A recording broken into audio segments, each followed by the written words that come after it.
At this point, you'd have to be hiding under a rock to not have heard about the BRS 3000T stove. It's lightweight, very cheap, and super compact, and it's been out for a number of years. I used this stove on my 2019 thru hike of the AT, and I was very impressed that it lasted the entire time and continues to last. I mean, seriously, this thing hasn't needed any maintenance yet, not even an O-ring. But is this stove right for your next hike? The answer is, it depends. Priced at $16.95 for a stove that weighs 0.9 ounces, 25 grams for our metric friends, you just can't beat it because there's nothing that even comes remotely close to it. It is the best budget backpacking stove and most ultralight system on the market. But the stove has some cons. Before we get into that, folded, the BRS sits at 1 7/8 inch tall by about an inch wide. Fully extended, it sits 2 3/8 inch tall with a pot stand base of 2 7/8, which is really small. It comes with a cheap green drawstring stuff sack that I choose not to bring, but it's there for you if that's your style. Now, there is no igniter system nor pressure regulator, but that's still not a deal breaker for a $17 stove in this weight class. The BRS brings 2 cups of cold tap water to boil in 4.5 minutes, which is pretty good for a stove of this size.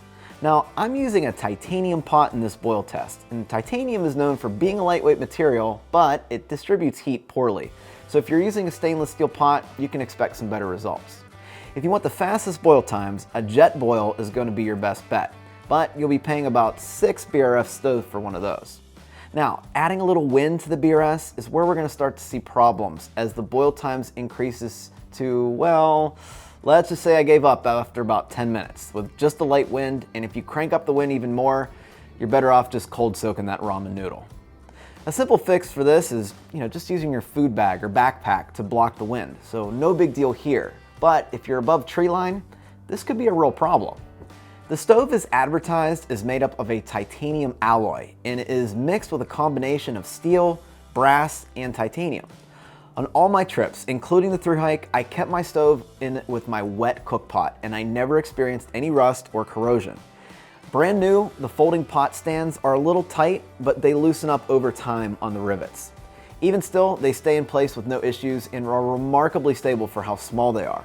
Overall, I'm very happy with the construction of the stove. The biggest problem with the BRS is its fuel efficiency, especially in windy conditions. It's not terrible, but it's not great either.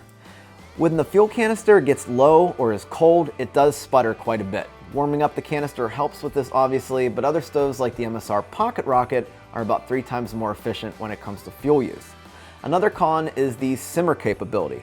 Now you can simmer on this thing, but you're going to be playing with the fuel adjustment a lot.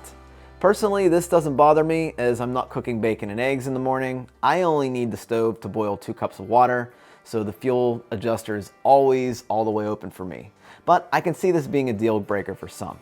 The small size of the BRS allows you to store it inside most pots or cups with a fuel canister with no issues. So unless you're looking for a stove with a lot of bells and whistles or most of your hikes are above tree line, then the BRS is more than likely your stove.